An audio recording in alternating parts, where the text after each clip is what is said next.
guys, welcome to our exercise for the afternoon or evening or morning, whatever you guys are doing. I'm not sure out there in Interville or Internetville land or whatever. You know, you guys are probably doing this at whatever time is convenient for you. So I'm going to go ahead and do a burn on burn white from a cast, female, front view. And we're going to walk through this. Again, these casts are kind of hard to find. They're expensive and they're difficult to get really nice quality ones. So just know that it's tough. I mean, you can download images, you can paint from pictures of Bernini painting sculptures. It's not as ideal as setting up at the Met or something and getting to work from the actual statuary, which is ideal. Maybe if you're in New York or you're in Florence or something, you could do that and it would not be a problem. I've never really had access to a museum of that caliber that has a program where you can kind of just go in and get permission to paint from the actual statuary. But that's ideal. That I've seen people do it. It's probably the most ideal way to do it. Now you can buy these replicas. Some of them are pulled off of the actual cast. Some are like third generation Xeroxes, where meaning that they're taking a cast off of a cast, like pulling a mold off of a cast that's already done. And every time you do that, they get more and more soft. They lose more and more of the detail. They lose more and more of the crispness, and they're just not as good. It's just like a third generation Xerox. It's never going to look as good as the original. So a lot of times you just have to deal with that. It's unfortunate, but it is what it is. It's okay. The training is never going to be ideal. There's no ideal training scenario. There's shades of, proficiency and decent stuff, and we all go through having to deal with that, and it's okay. You'll do just fine. The main thing is don't be dogmatic and just be realistic. I mean, working from photos of a cast, again, you're working from a flat 2D image to a 3D illusion. Whereas from life, you're working from an actual 3D object and coming back down and creating a 3D image from looking at this object that has volume and air and all this great stuff around it. So that being said, let's just get started. So I just stained it, and now I'm going to knock in some background. Just might as well.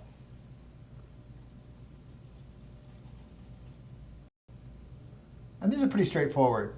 The male one I have, which is Laocoon, it's a vignette of a famous sculpture. That one's a little more complicated, especially in the hair and the head, which we'll get to with Phthalo Blue, Black, and White, which will be kind of fun. But in the meantime, let's focus on this old, I think it's a Roman piece of Roman statuary or something, and the artist is unknown. It's from way, way back. But it's got a nice aesthetic. It's very pleasing to the eye. It has a really beautiful generic feminine beauty to it, that these guys, the Greeks and the Romans were really good at, obviously, depicting ideal form. They were some of the first to really work on getting ideal form into their art. Very good designers, worth looking at, worth studying.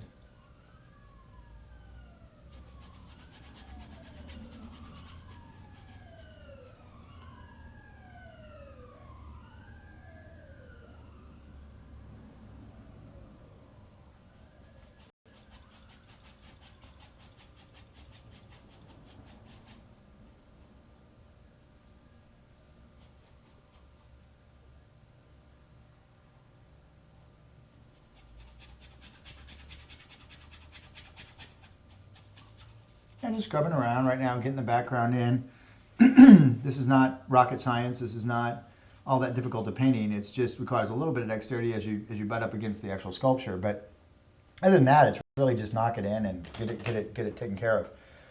Like with all stages of painting, the first stages are block-in stages, and you don't want to waste all of your really hardcore energy on those stages. You just want to kind of, I think, establish generalizations. Now I'm looking at a combination of the cast in front of me lit similar to when I shot it, but again, I shot it in the evening with the lights off to give a more dramatic, nicer appeal to you guys that are going to be painting actually from the photo reference rather than the actual cast that I have. I also have an image up in front of me of the actual image you will be painting from so that I can cross-reference it, making sure that because what's most important to me is that you're going to be working from the actual photo, not from the cast. So I need to be aware of that and help you. So I don't want to paint it in a different way and then have you confused. So that's why I have both of these objects in front of me. More than you probably wanted to know or needed to know. But too late now. I've already spilled the beans. No, I've already told you what I'm doing, but that's okay. There's no secrets here. It's just trying to get, when you're putting these lesson plans together and trying to get these things to streamline and really be presented in a very user-friendly manner so you guys don't get confused. It's a bit of an art.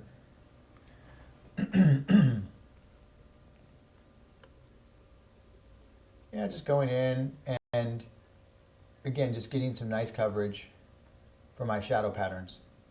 And the paint will start setting up, and I'm on a cotton canvas this time, acrylic prime red label linen, or not linen, excuse me. It's a red label. Fredericks is the brand. Red label is, they kind of label it with red, blue, and green depending on the type of canvas. So it's a cotton canvas, and it's acrylic primed, so it's not lead primed. It's a nice canvas to use in classroom environments. For studies, it's not terribly expensive. It's relatively inexpensive, and all of us are pretty conscious of that as in our student years, because if every effort you paint costs you $15, $20, that's really expensive. If every effort's like $5, that's still expensive, but it's not it's not as bad, and you can feel a little more relaxed while you're executing. There's a sloppy blow through right there that was just my fault, but not a big deal. It just a little bit of a rookie paint stroke there. They're going to happen, no matter how good you are. So at this point, I'm squinting down. When I squint down, a lot of the shadows have a tendency just to kind of bleed together, and that tells me that the values are very close knit, and there's not a big jump between them. So I could probably realistically paint all those into one grouping for now, and then as I got a little further into the painting, I could start to open my eyes a little bit more and a little bit more until ultimately I was able to go for the subtlety of the variation within the shadow. And if I see something that's jumping pretty dramatically, even when I squint, like there's some reflected light coming up the far edge of the little cast here, I may actually go and establish a tile or a shape of value that's slightly lighter at that time. It really depends on my mood. It depends on, everything like that. So don't, you might say, well, really? It just, sometimes you do and sometimes you don't. Yeah. Sometimes art's more, painting is not, or at least not for me, it's not ridiculously cold and calculated. I feel different every time I come to paint. Sometimes I feel good, sometimes I feel burnt out, sometimes I feel a little bit agitated. Could be any number of things. Could just be that the biorhythms are off. It could be, I don't know what causes it half the time. So, that can affect my approach. It can affect how I approach the painting.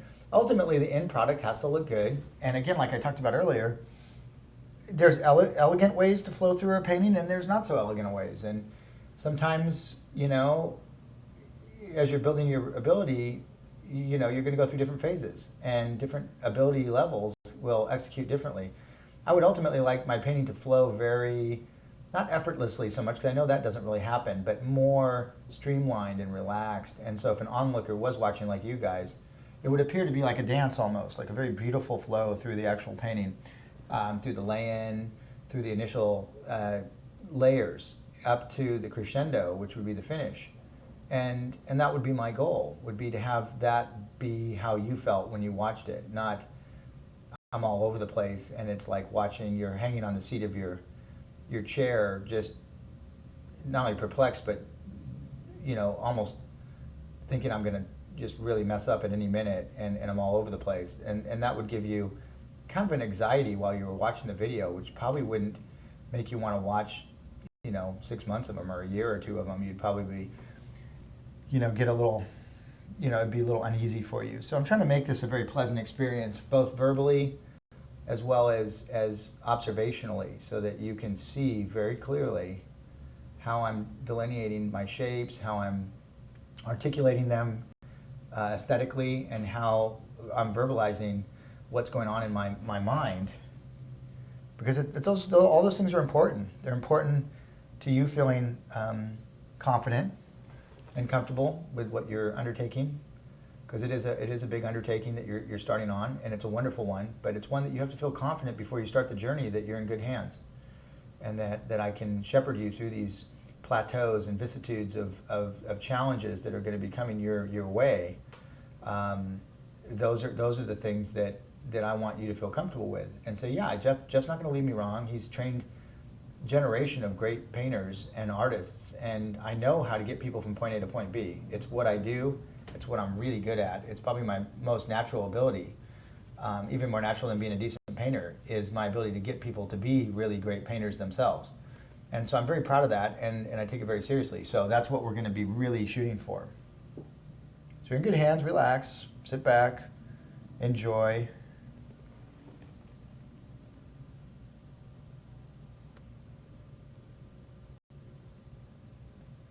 Again, just tracking my mid-tone, half-tones, not really going for the exact values yet, but being aware of whether I'm in the ballpark. When you're in the ballpark, you're in the vicinity of right? You're not exactly right, but you're close. That means you're just, that's when you say someone, in the ballpark.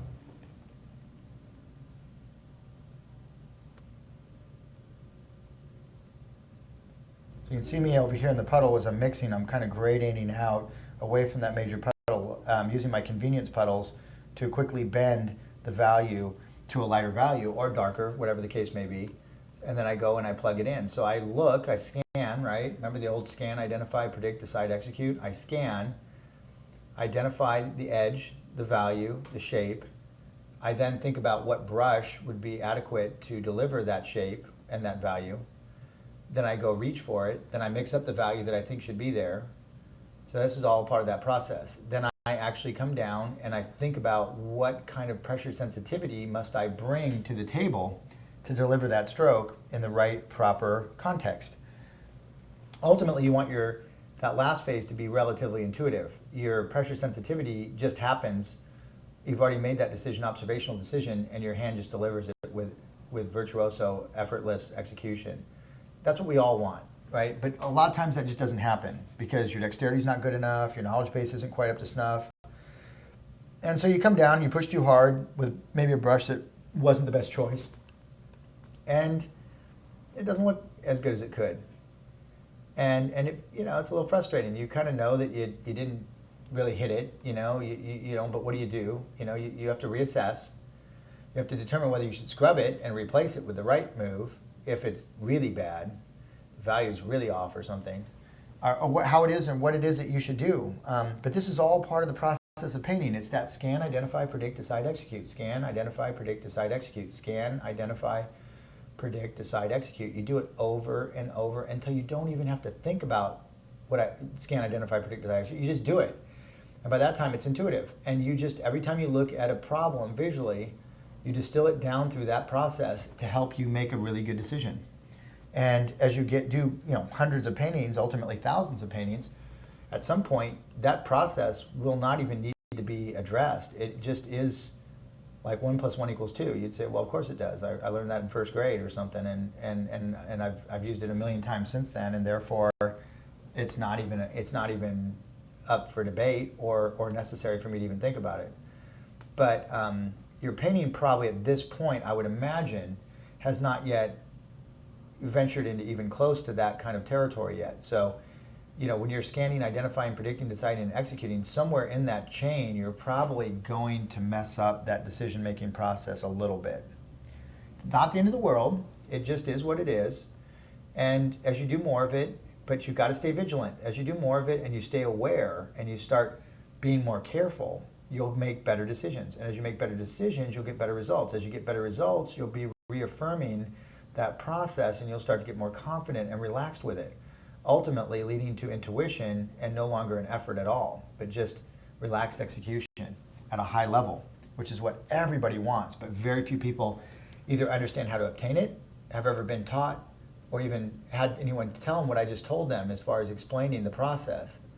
That should have been a very eye-opening, and I'm sure, again, I'm doing these videos over such a long period of time and I'm doing so many of them. You're just gonna have to forgive me for repeating myself because I can't remember exactly what I said 6 months ago on a DVD, on one of these lessons, in figure drawing fundamentals. I'm sure some of the tirades, some of the tangencies I've gone off on are very similar, and that's okay. I think, because that's repetition, right? And that's how you're gonna really get good, is to hear me repeat it. Think about, as much as you're bored of listening to it, think about how hard is it for me to do it after 25 years. I mean, I'm with vigor and passion. I'm not faking. You can't fake the kind of passion that I deliver. I come by it naturally. I come by it from a very real place. There's no way I could fake that. I would have burnt out 10 years ago, 20 years ago, 15 years ago, if I was doing it for the wrong reasons, or if I had ulterior motives or something. There's no way I could have taught to this degree for this long. It would have been impossible. So, that being said, not to impress you, but to impress upon you this necessity and need to repeat. You know, every new group of people I teach deserves to hear the same repetition to get intuitive. The old ones that have heard it too much and are bored with it should think about that and understand that is hard to do, and that's why they're as good as they are, and that's why they got as good as they did. That's one of the reasons, and should respect the fact that it has to be continued on for the next generation that's coming up. So it's interesting.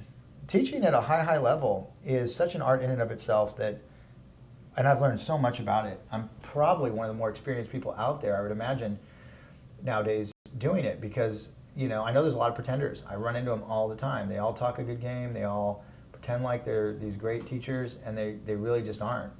So you will know by the end of this these DVDs. You will know and be able to spot a good teacher. They'll stand out like a sore thumb. They really will. And I've met a few of them, but not as many as you would think. And having done it so much, I mean, I'm very quick to acknowledge which ones are really good and know which ones are really good within seconds, and so it's neat. I'm just really happy that I've been able to, get to that level of teaching. I'm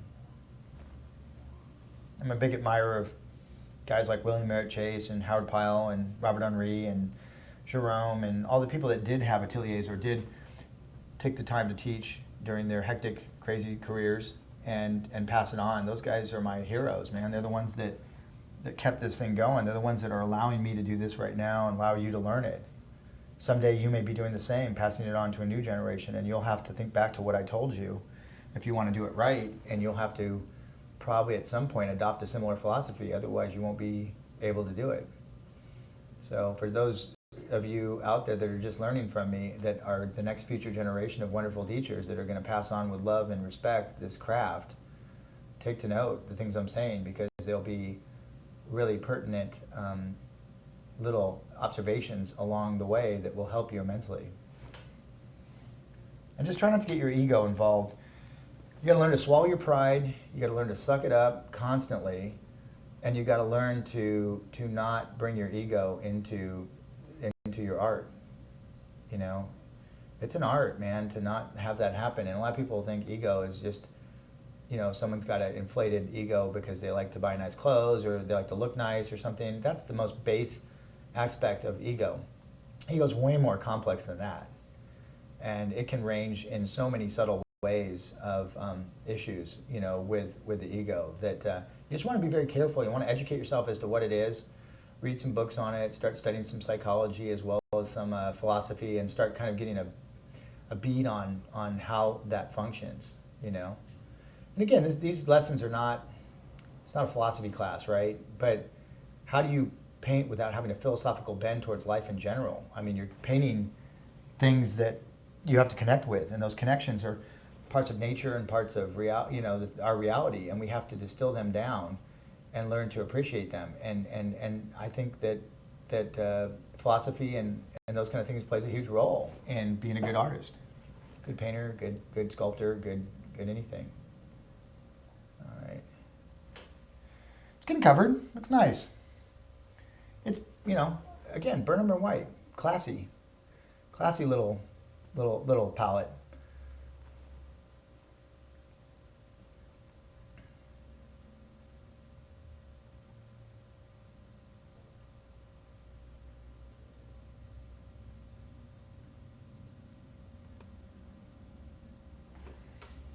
Right now I'm not doing a lot of blending, There's a little bit that I'll occasionally do. It's not the end of the world. I mean, I'm trying not to do too much of it. The main thing right now is to turn form with small juxtapositions of value and shape butted up next to each other, progressively getting lighter and lighter as it goes towards the highlights. I already had a mid value established, which was the burnt umber wash I put down, and that kind of killed the white of the canvas. From that point on, our goal would be to attempt to get back to the lights of the canvas, but in a very logical manner as we progress towards the chain of values that goes from 0 being black and 10 being white. We work our way up that chain from the darkest darks up to the intermediate halftones, up to the lighter halftones, up to the highlights. And that's how we work our way up the chain towards what we would consider good coverage of the painting, at which time we can then do some finesse blending. We can start to kind of bring it up to, again, what we would consider a finish. Finish will be very, very personal, right? We've already talked about that.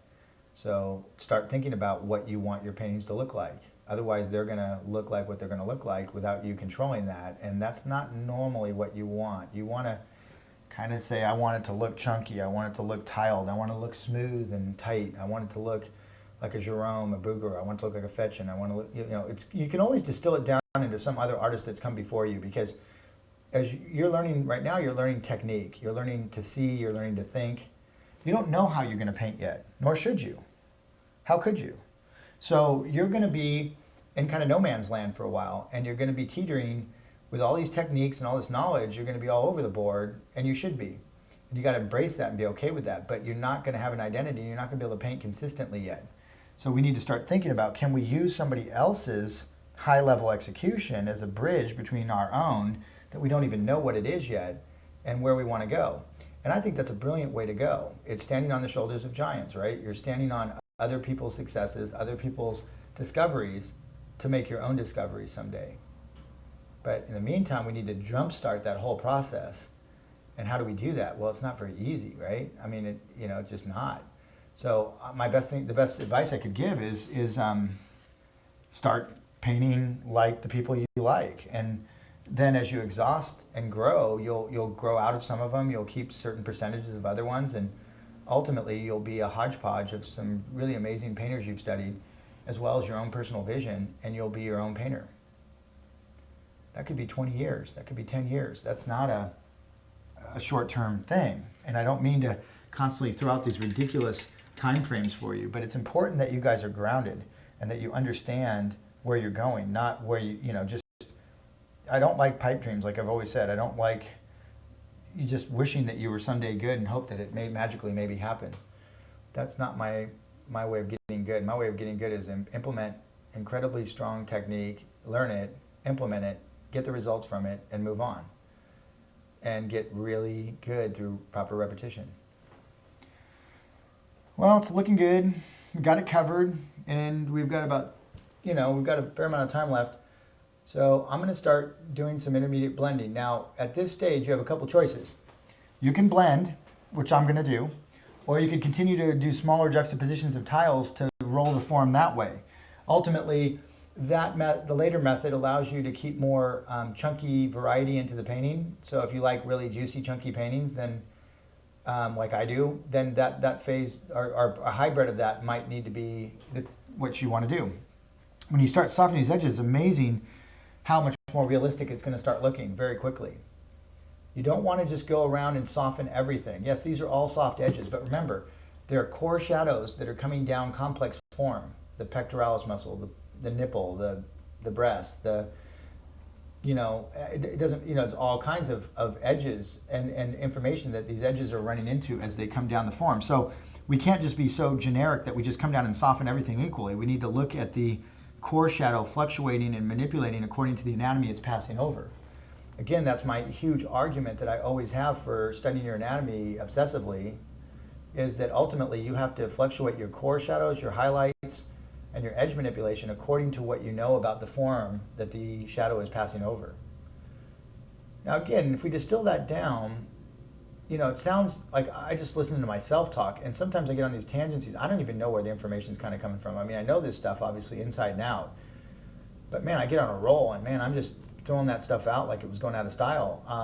I know it's probably hard for you to follow, rewind it, listen to it again, rewind it, listen to it again, rewind it, listen to it again. Just keep listening to it until it makes sense to you. Because it is articulate, and I do believe it should make sense.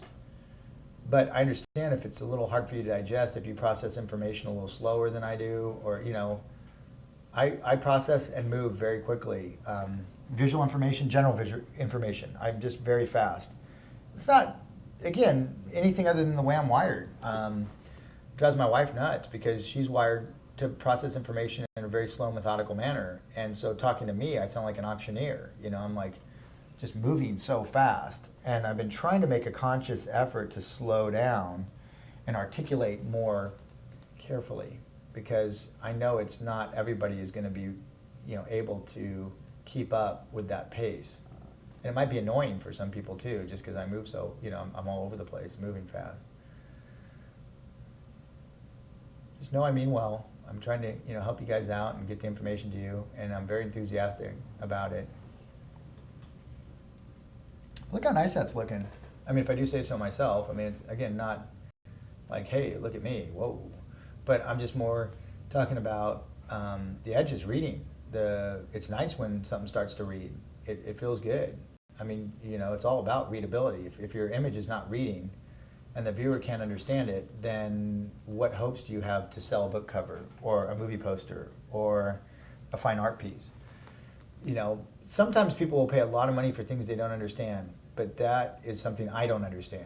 That's an area of art that is for the, ridiculously wealthy people that I guess are bored and just want some shock value or some excitement in their life, so they buy paintings that are kind of crazy, that don't have a lot of meaning to them, at least not that I can see, and they pay exorbitant prices for them because it makes them feel better, I guess, to think that they've got something really unique. But I don't understand that at all. I really don't even, it's so beyond my scope of understanding that I don't even really spend much time pondering it, other than it seems very odd to me.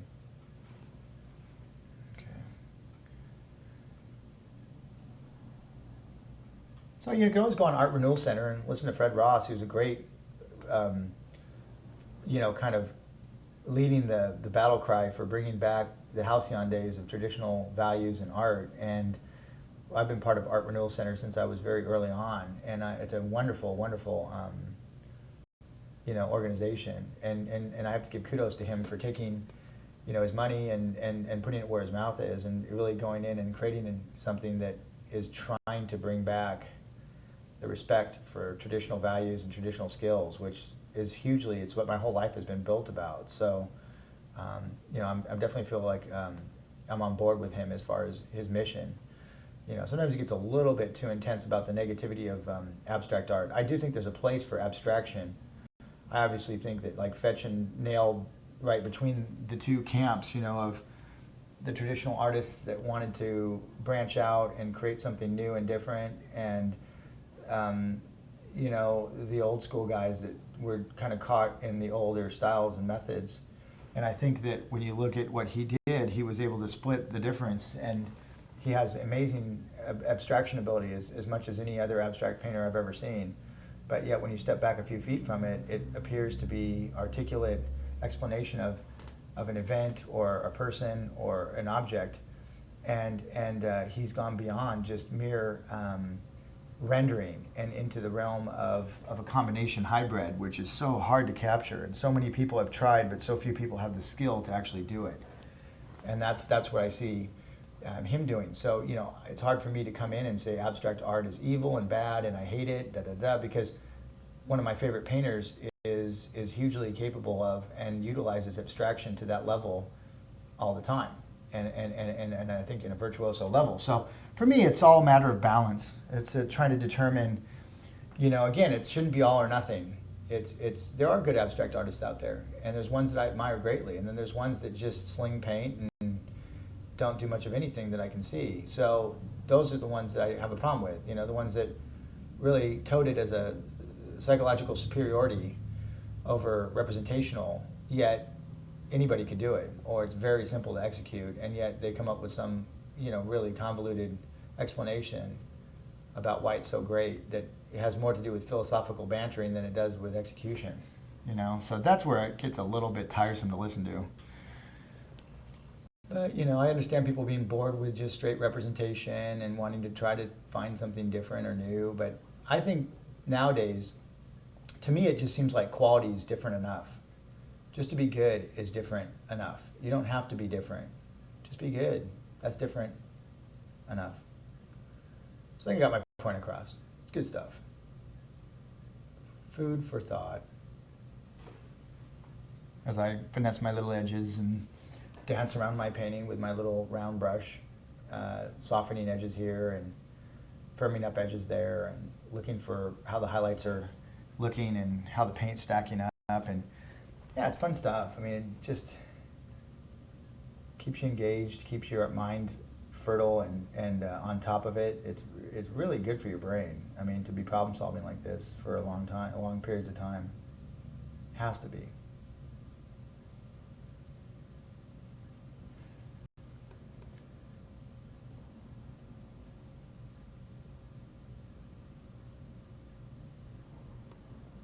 So I'm looking up periodically just to kind of see if I'm missing something. Some of the cut lines in the drapery here, again, it not being a great cast, it's a decent cast, but it's soft. The edges are soft on it.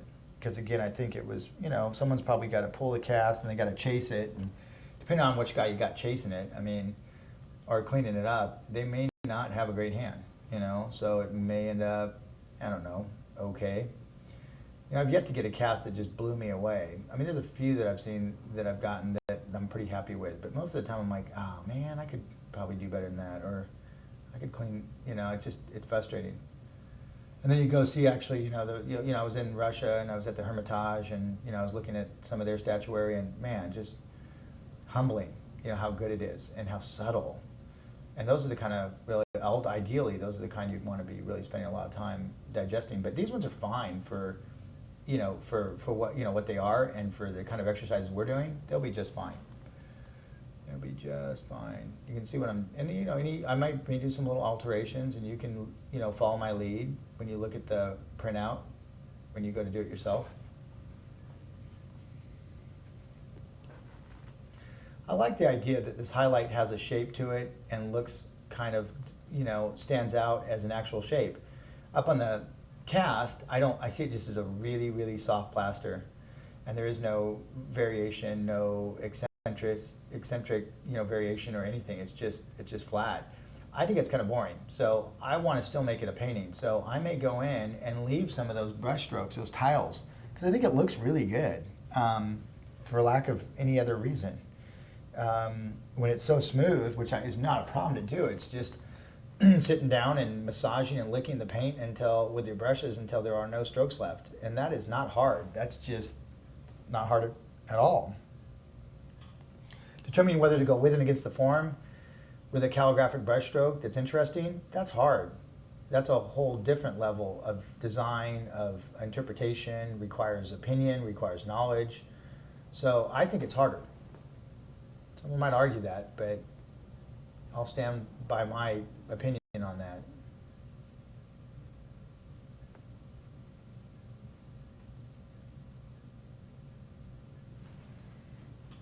Starting to work up towards my lighter lights. We now have the thing covered. We have a really good look, and I've yet to put in any of my hot spots, and that's what I'm doing now. That's where you go into your upper level values that are the full value range, and try to get the piece to really sing. Now it's a light white plaster cast, so man, it's bright. I've darkened it up quite a bit in my painting. I like it that way. Now I just have to ask myself, do I want to open the values back up to exactly the way they appear, or do I want to, is it okay to leave some of these halftones a little darker? I think it's okay, but there are some that are a little disconcerting, like this one I'm working on right now, which is up around the clavicle, is a little too dark. When I look up there, I barely even see the clavicle. So I think I want to dump some lighter value in there and bring it closer together.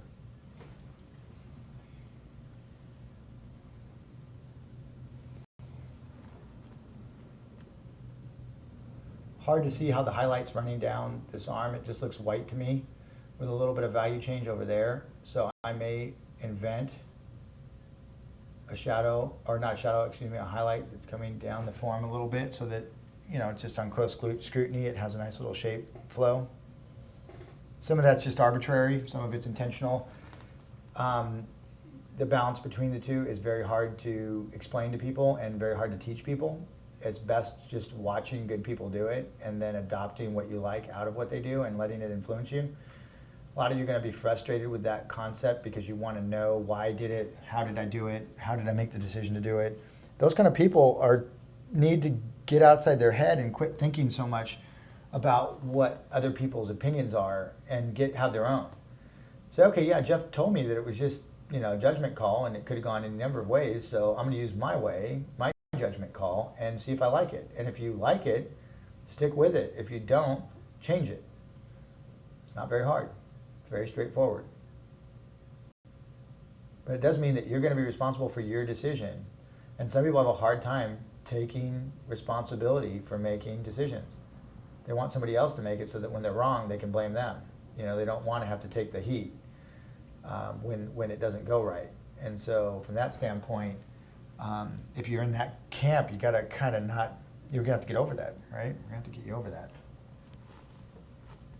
Little crease line in here where heading down towards the pubic mound. So lower epigastrial or abdominal wall. Here's your quadra, or your leg, upper leg, and this is a little crease heading down towards the pubic area. And that's a little, trying to think of the ligament. I've torn it a number of times and had to have it worked on. Inguinal ligament. It's the inguinal ligament. That's the one that causes a hernia. A lot of times when you tear it, you have to get it worked on. But it comes from the point up here with the iliac crest, your pelvic bone, down towards your symphysis pubis, which is your pubic bone, right above your pubic area, and it attaches on there.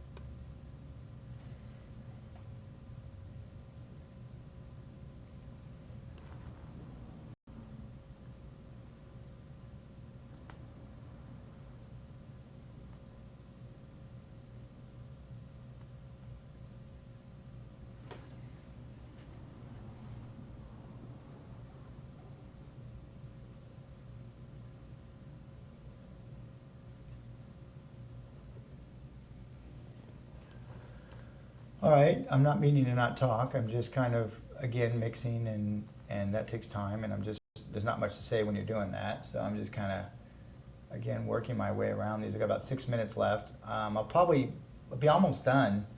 So it'll be about 40 minutes that I'm in on it, and it's looking pretty good. So I'll probably come back and do another 10 or something just to finesse some edges, but it won't be the full 60 minutes. I was thinking I might take about, I don't know. Yeah, it might be close, but it won't be much more than that. It'll probably be right around that.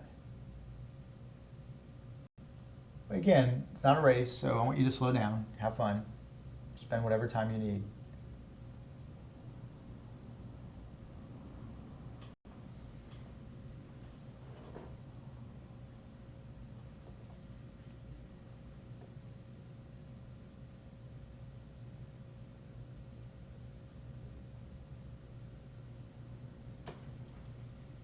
Just going around with a little brush that has very little paint on it or none, other than what I'm picking up as I go over the other paint, and using it to do some blending, finesse blending around some of my form shadows.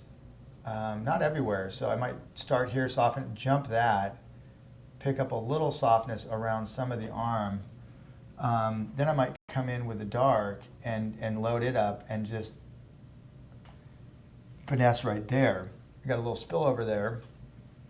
So yeah, again, this is all different techniques for strategic fast blending. I'm coming in, it looks very speedily, and I'm pretty much so. I'm very comfortable with navigating complex form quickly and assessing whether it should be sharp, hard, soft, firm, lost, you know. So just down this whole perimeter here, there should be a variation of edge, and that edge is somewhat, you're going to somewhat see it up in front of you, and you're not going to really see it in front of you. So you just need to kind of create, like every once in a while, soften an edge. You know, if you have a brush like this, it's opened up quite a bit and it's not very subtle. I might say that's just not a good brush for that. I mean, I need to go back to like a round, clean it off, dry it off, and come back and use something a little bit more finesse driven. So whatever gets the job done, but you don't want it to be razor sharp all the way down this contour. You also don't want it to be really blown out all the way down the contour. So there's a happy medium, and a lot of it's going to be invented. It's just going to be made up. And you just need to make up a nice variety. And that's an art. You know, you just got to get good at doing that. You get good at doing that by watching guys like me do it. Then you try it. Then it doesn't look so good. Then you try it again. It looks a little better. And over time, you get good at doing it. But, you know, don't feel bad if your first couple efforts look a little rocky. It would be almost highly unusual if they did not.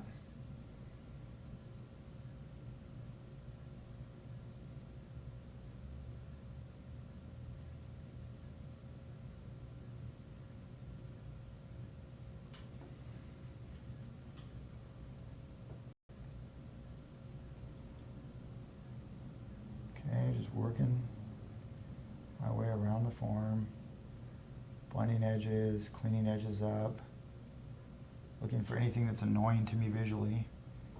Could just be a little edge that got accidentally crept through and didn't get finessed, or a shape that got blown out of proportion because I was pushing too hard or using the wrong brush or not thinking enough when I was doing it. Just trying to let you get inside my head and listen to what I'm thinking about, listen to what I'm concerned about, listen to where my focus is, because that's really, I think, what you want to know. You want to know, what is this guy doing? Is he just throwing things at it, or is he really thinking a lot? And I think you're seeing that it's not just me on remote control, it's me processing huge amounts of information constantly and delivering that, and that's kind of what is going on. That may mean you have to reassess how you think when you paint, because a lot of times maybe you're thinking about what you're having for lunch, or the date with your girlfriends afterwards, or you're going to go, to yoga class, or I don't know, you're thinking about everything but what you're doing. The minute you do that, man, your painting will drift, and if you do that for too long, it'll get to the point where you're going to have a fair amount of fixed up to do, a fair amount of recalibration and fix, because every time you're daydreaming like that, you're not scanning, identifying, predicting, deciding, and executing with any kind of finesse, and your painting is going to suffer.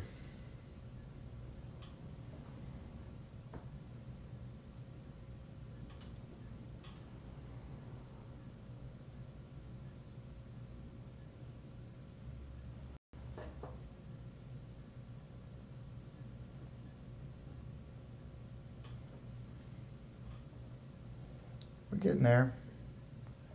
Again, like I said, you can work on these things until the cows come home. I mean, literally, it is just, but, you don't really want to hyper obsess to the point where it defeats the purpose of the actual exercise. So it's a fine line. You'll just have to work on determining that.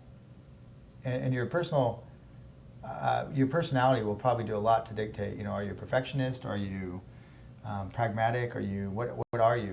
Where do you fit in the big picture of? Some people in my classes are just so methodical. I actually applaud them greatly. I'm way more methodical than I've ever been, and just interesting to watch them problem solve. And I think in the long run, they're going to be, in some ways, it's going to benefit them more in some ways than I work. So I just enjoy seeing different people processing information differently, and I don't think you should be ashamed of that, but you should rejoice in it and try to explore it, whatever your natural tendencies are.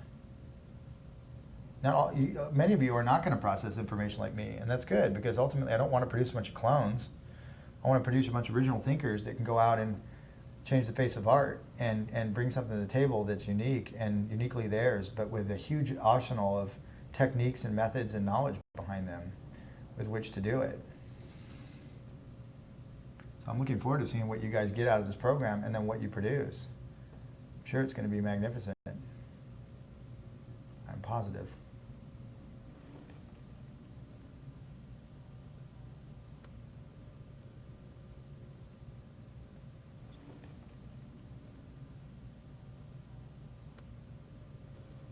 Okay, so I'm coming down to the wire here. It's going to click right now. Stopped it with 1 second to go.